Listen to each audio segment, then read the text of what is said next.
Arthur ouvrit la porte avec son passe-partout et entra, suivi d'un jeune homme qui se découvrit d'un geste gauche. Il portait de grossiers vêtements de marin, qui détonnaient singulièrement dans ce hall grandiose. Sa casquette l'embarrassant beaucoup, il allait la glisser dans sa poche quand Arthur la lui enleva des mains. Ce geste fut si naturel que le jeune homme intimidé en apprécia l'intention. Il comprend, se dit-il. Il va m'aider à m'en tirer. Il marchait sur les talons de l'autre, en roulant des épaules, et ses jambes s'arc-boutaient malgré lui sur le parquet comme pour résister à un roulis imaginaire. Les grands appartements semblaient trop étroits pour sa démarche, et il mourait de peur que ses larges épaules n'entrent en collision avec l'encadrement des portes ou avec les bibelots des étagères. Il s'écartait brusquement d'un objet pour en fuir un autre, et s'exagérait des périls qui en réalité n'existaient que dans son imagination. Entre le piano à queue et la grande table centrale sur laquelle d'innombrables livres s'empilaient, une demi-douzaine de personnes auraient pu marcher de front. Cependant, il ne s'y resta qu'avec angoisse. Il ne savait que faire de ses mains, ni de ses bras, qui pendaient lourdement à ses côtés, et quand son esprit terrifié lui suggéra la possibilité de frôler du coude les livres de la table, il fit un brusque écart qui faillit lui faire renverser le tabouret du piano. L'allure aisée d'Arthur le frappa, et pour la première fois, il se rendit compte que la sienne différait de celle des autres hommes. Une petite honte le mordit au cœur. Il s'arrêta pour éponger son front où la sueur perlait. Un instant, Arthur, mon vieux, dit-il, en essayant de masquer son angoisse. Eh, vrai, c'est trop à la fois pour moi, hein. Donnez-moi le temps de me remettre. Vous savez que je voulais pas venir, et je suppose que votre famille ne mourrait pas d'envie de me voir. Ça va bien, répondit Arthur d'une voix rassurante. N'ayez pas peur, nous sommes de braves gens tout simples. Tiens, une lettre pour moi. Arthur vint à la table, déchira l'enveloppe et se mit à lire, donnant ainsi à l'étranger le temps de se ressaisir. Et l'étranger comprit et lui en sut gré. Cette compréhensive sympathie le mit à l'aise. Il épongea de nouveau son front moite et lança de furtifs regards autour de lui. Son visage avait repris son calme, mais ses yeux avaient l'expression des animaux sauvages pris au piège. Il était environné de mystère, plein d'appréhension de l'inconnu, sans savoir ce qu'il devait faire. Conscient de sa gaucherie, il craignait que tout en lui ne soit également déplaisant. Il était sensitif à l'excès, toujours sur ses gardes, et les coups d'œil amusés que l'autre lui lançait furtivement par-dessus la lettre le piquaient comme autant de coups d'épingle. Mais il ne bronchait pas, car, parmi les choses qu'il avait apprises, il y avait la discipline de soi. Puis ces coups d'épingle atteignirent son orgueil. Tout en maudissant l'idée qu'il avait eue de venir, il résolut de supporter l'épreuve coûte que coûte. Les traits de son visage durcirent, et dans ses yeux s'alluma une lueur combative. Il regarda autour de lui plus librement, observant tout avec acuité, et chaque détail du bel intérieur se grava dans son esprit. Rien n'échappa au champ visuel de ses yeux largement ouverts. Devant tant de beauté, leur éclat combatif s'éteignit et fut remplacé par une chaude lueur, car il était sensible à la beauté. Un tableau accrocha son regard et le retint. Il représentait un rocher assailli par une mer en furie, des nuages de tempête couvraient le ciel bas. Par-delà la barre, toute mature serrée et donnant tellement de la bande que chaque détail du pont apparaissait, un schooner se détachait sur un coucher de soleil dramatique. C'était une belle chose, et elle l'attira irrésistiblement. Il oublia sa démarche maladroite, s'approcha davantage du tableau, et toute beauté disparut de la toile. Ahuri, il observa ce qui lui semblait à présent un barbouillage quelconque, puis recula, et la magique splendeur reparut. C'est un trompe-l'œil, se dit-il. Et il n'y pensa plus. Pourtant, il ressentit un peu d'indignation. En effet, comment tant de beauté pouvait-elle être sacrifiée à un trompe-l'œil? Il n'y connaissait pas grand-chose en peinture. Son éducation artistique s'était faite sur des chromos ou des lithographies, dont les contours, nets et définis, étaient les mêmes, vus de près ou de loin. Il est vrai qu'il avait vu des peintures à l'huile à la devanture des boutiques, mais les glaces l'avaient empêché d'approcher d'assez près. Il lança un regard vers son ami qui lisait toujours sa lettre et vit les livres sur la table. Dans ses yeux s'alluma une convoitise ardente, semblable à celle d'un homme mourant de faim à la vue d'un morceau de pain. Une enjambée l'amena à la table où il se mit à manipuler les livres. D'un regard caressant, il passa en revue les titres et les noms des auteurs. Par-ci par-là, il lut certains passages, et soudain reconnut un livre qu'il avait lu autrefois. Puis il tomba sur un volume de Swinburne qu'il se mit à lire attentivement, sans plus penser à l'endroit où il se trouvait. Son visage rayonnait. À deux reprises, il retourna le volume pour voir le nom de l'auteur. Swinburne. Il n'oublierait pas ce nom-là. Cet homme savait voir. Quel sentiment de la couleur, quelle lumière. Mais qui était ce Swinburne? Était-il mort depuis des siècles comme tant de poètes, ou bien vivait-il, écrivait-il encore? Il retourna au titre. Ah oui, il avait écrit d'autres livres. Eh bien, dès le lendemain matin, à la bibliothèque gratuite, il tâcherait de mettre la main sur un ouvrage de ce type-là. Puis il se replongea dans le texte et s'y oublia, si bien qu'il ne remarqua pas qu'une jeune femme était entrée. Il ne le sut qu'en entrant la voix d'Arthur qui disait Ruth, voilà Monsieur Eden. Son doigt marquait encore la page du livre refermé, et avant même de se retourner, il tressaillit, moins peut-être à l'apparition de la jeune fille qu'aux paroles prononcées par son frère. Ce corps d'athlète cachait une sensibilité extraordinairement développée. Au moindre choc, ses pensées, ses sympathies, ses émotions s'élançaient, bondissantes comme des flammes vives, étonnamment réceptifs. Il avait son imagination toujours en éveil, qui travaillait sans cesse à établir les rapports entre les causes et les effets. Monsieur Eden. Ces mots l'avaient frappé. Lui que toute sa vie on avait appelé Eden, ou Martin Eden, ou Martin, tout court. Monsieur. Quelle chose incongrue. Dans son cerveau changé en une vaste chambre noire, défilèrent d'innombrables tableaux de sa vie. Chambres de chauffe et gaillards d'avant, campements et rivages, prisons et tavernes, hôpitaux et ruelles sordides, dont l'association se faisait lorsqu'il songeait à la façon dont son nom avait été prononcé dans ces divers endroits. Puis il se retourna et vit la jeune fille.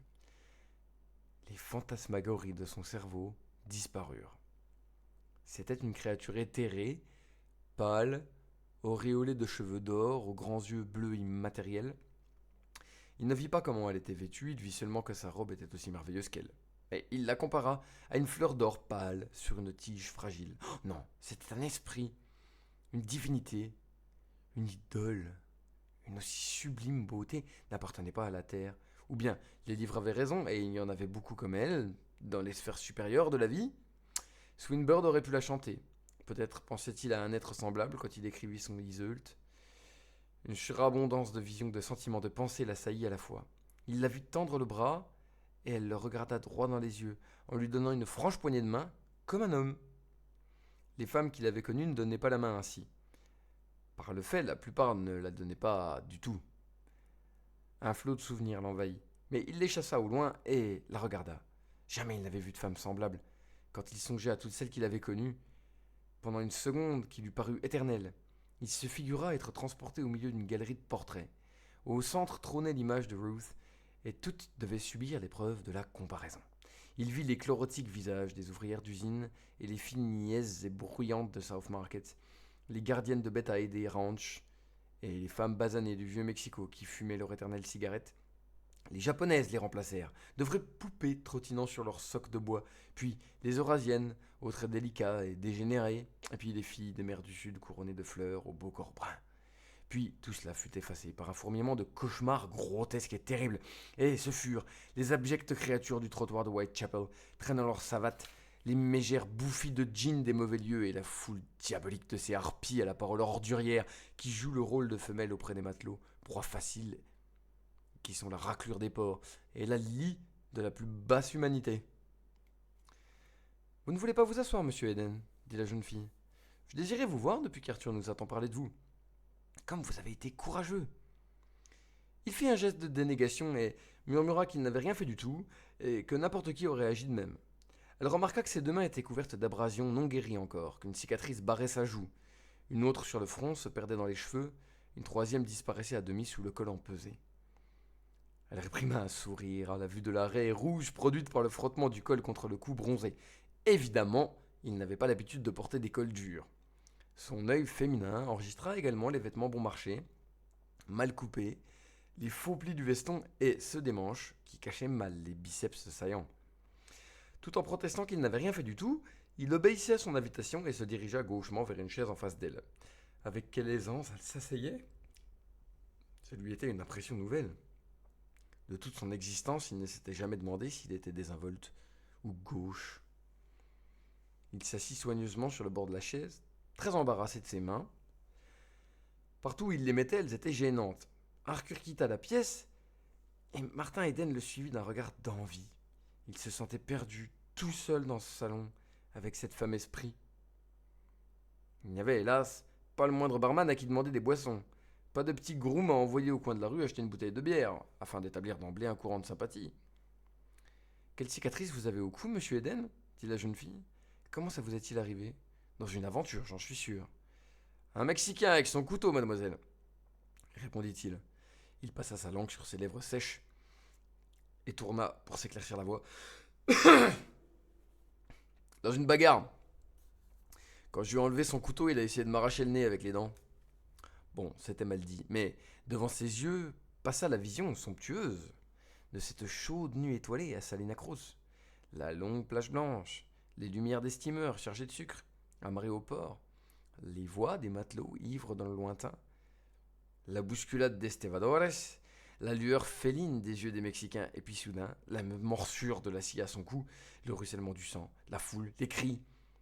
Les deux corps, le sien et celui du Mexicain, enlacés, roulant dans le sable qui volait et venant on ne savait où, le mélodieux tintement d'une guitare, tel était le tableau.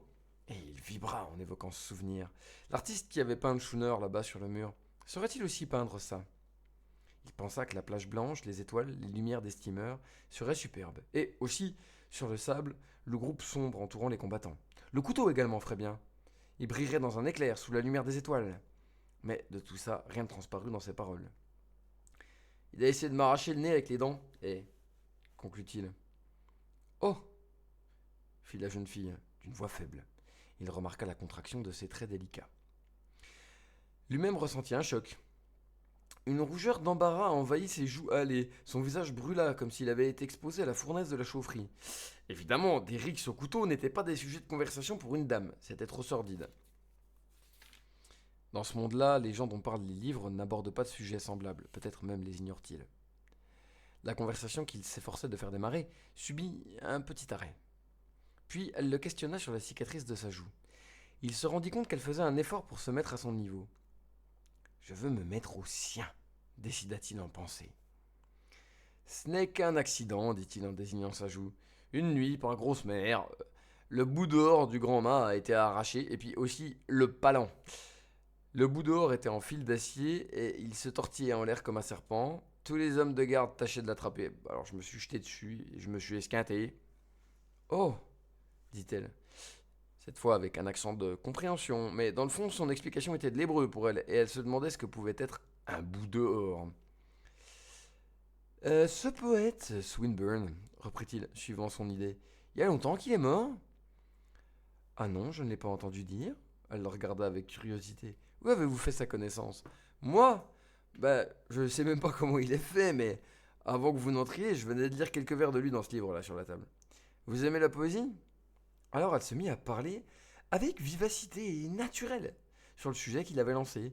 Il se sentit mieux et s'enfonça un peu plus dans son siège, auquel il s'agrippait des deux mains, de peur qu'il ne se dérobe sous lui.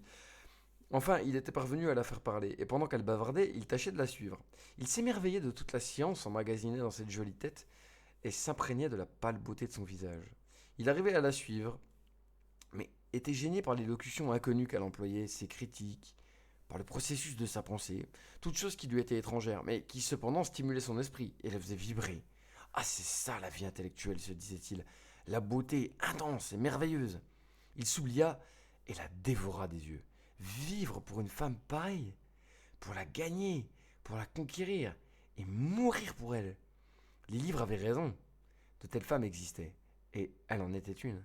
Elle donnait des ailes à son imagination, et de grandes toiles lumineuses se déployaient devant lui, tissées de vagues et gigantesques silhouettes d'amour, de poésie et de gestes héroïques, accomplis pour une femme pâle comme une fleur d'or. Et, à travers la vision miroitante, palpitante, comme à travers un mirage féerique, il regardait avidement la femme réelle, assise auprès de lui, qui parlait de littérature et d'art. Il la regardait fiévreusement, sans se rendre compte de la fixité de son regard et du fait que toute la masculinité de sa nature luisait dans ses yeux.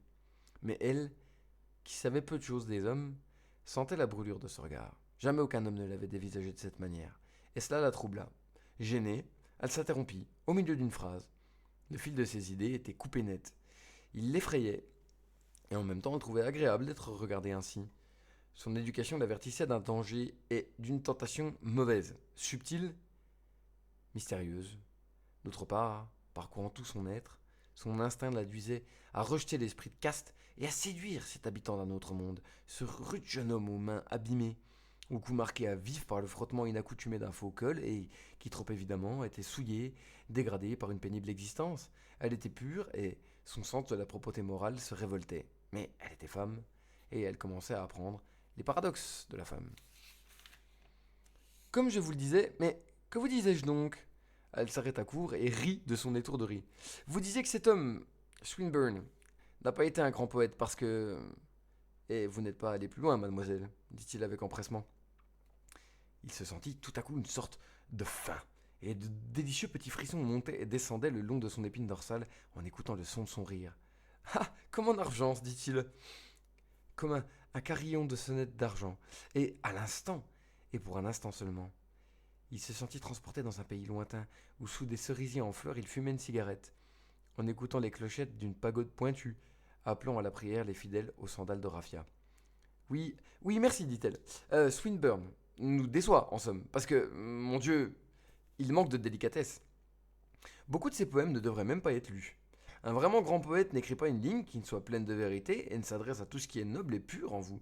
On ne devrait pouvoir supprimer aucune ligne d'un grand poète sans occasionner une irréparable perte pour le patrimoine commun. Ben, ça m'a paru beau, dit-il, en hésitant. Le peu que j'en ai lu, je me doutais pas que c'était un individu aussi peu recommandable. Je suppose que ça ressort mieux dans ses autres livres.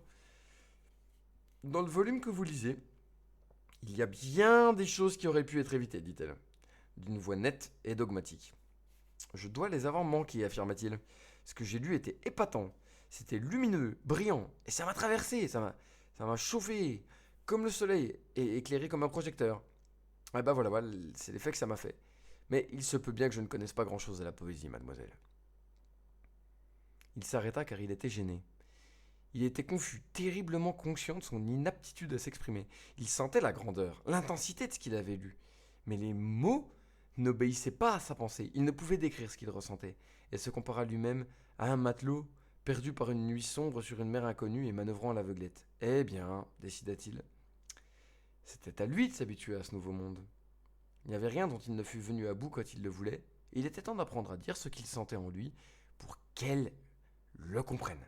Elle remplissait déjà tout son horizon. Parlons à présent de Longfellow, dit-elle. Ah oui, j'ai lu, interrompit-il vivement, désireux de faire valoir son petit bagage littéraire et de lui montrer qu'il n'était pas absolument un imbécile. Le psaume de la vie, Excelsior. Ouais, je crois que c'est tout. Elle hocha la tête, sourit, et il sentit que son sourire était condescendant, plein de pitié. Il était idiot d'essayer de se faire valoir sur ce sujet. Ce Longfellow devait avoir écrit quantité d'autres choses. Excusez-moi, mademoiselle, de parler à tort et à travers. En réalité, je connais pas grand-chose dans ce domaine. C'est pas de mon bord, mais je vais m'arranger pour ce que ça le devienne. Ça sonna comme une menace. Sa voix était résolue, ses yeux lançaient des éclairs, ses traits s'étaient durcis. Elle vit que sa mâchoire se crispait. Les angles en étaient devenus agressifs. Au même moment, une virilité intense parut émaner de lui, ce qui la troubla. Je crois que vous pourriez y arriver, conclut-elle en riant. Vous êtes très fort. Un instant, son regard fixa la nuque de taureau puissamment musclée, bronzée par le soleil, impressionnante de santé et de force. Et, bien qu'il se tint ainsi, humblement, rougissant de nouveau, elle se sentit attirée vers lui. Une pensée folle lui traversa l'esprit. Il lui sembla qu'en mettant ses deux mains sur cette nuque, toute cette force et cette santé passeraient en elle. Et cette pensée la choqua, car elle lui parut révéler une dépravation insoupçonnée de sa nature, car jusqu'à ce jour, la force physique lui était apparue comme une chose brutale et vulgaire. Son idéal de beauté masculine avait toujours été tout de grâce et de finesse. Cependant, le même désir étrange persistait. Cela l'affolait de penser qu'elle pouvait avoir envie de poser ses mains sur ce cou hâlé. En vérité, elle ne se rendait pas compte que c'était son instinct qui la poussait à puiser la force dont son faible organisme manquait. Elle savait simplement que jamais aucun homme ne l'avait impressionnée comme celui-ci, qui pourtant la choquait à tout moment avec son langage impossible. Ouais, je suis pas un infirme, dit-il. Quand il faut, je peux digérer des cailloux. Mais pour le moment, j'ai de la dyspepsie. La plus grande partie de ce que vous venez de dire, j'ai pas pu le piger. Je suis pas entraîné, vous comprenez. J'aime les livres et la poésie. Et à chaque fois que j'avais le temps, je lisais, mais ça m'a jamais fait réfléchir comme vous. Voilà pourquoi je peux pas en parler. Je suis comme un navigateur à la dérive, sur une mer inconnue, sans carte ni boussole. Maintenant, je veux faire le point. Et peut-être pourrez-vous m'aider. Comment avez-vous appris tout ce que vous m'avez dit là? À l'école, évidemment, et en travaillant. J'ai été à l'école quand j'étais gosse. Ah oui, non, mais je veux dire l'école secondaire, les cours, et puis l'université. Ah, vous avez été à l'université. Il était confondu d'étonnement. Elle lui semblait s'être éloignée de lui d'un million de lieues au moins. J'y vais toujours. Je suis des cours supérieurs de littérature anglaise. Il ignorait ce qu'elle voulait dire par là, mais se contenta de noter mentalement cette nouvelle preuve d'ignorance et passa outre. Combien de temps faudrait-il travailler avant d'entrer à l'université questionna-t-il. Elle lui adressa un rayonnant sourire d'encouragement et répondit. Ça dépend des études que vous avez faites jusqu'à présent. Vous n'avez jamais été au lycée? Non, naturellement. Mais avez-vous terminé l'école élémentaire? Il me restait 2 ans à faire quand j'ai quitté, dit-il. Mais j'ai toujours été convenablement noté à l'école, se hâta-t-il d'ajouter. Et aussitôt, furieux de s'être ainsi vanté, il serra le bras du fauteuil si violemment qu'il ressentit des fourmillements au bout des doigts. Au même moment, il s'aperçut qu'une femme entrait dans la pièce. La jeune fille se leva et courut à elle. Il pensa que ça devait être sa mère. C'était une grande femme blonde, mince, majestueuse, magnifique. Il se réjouit à regarder la ligne harmonieuse de sa robe qui lui rappela des femmes qu'il avait vues sur la scène. Puis il se souvint d'avoir aperçu de grandes dames habillées de la même façon qui entraient au théâtre à Londres, tandis qu'il regardait et qu'un sergent de ville le repoussait au dehors de la marquise sous la pluie. D'un bond, son imagination le transporta ensuite à Yokohama, où sur la promenade, il avait également rencontré de grandes dames. Comme dans un kaléidoscope, le port et la ville de Yokohama défilèrent devant ses yeux.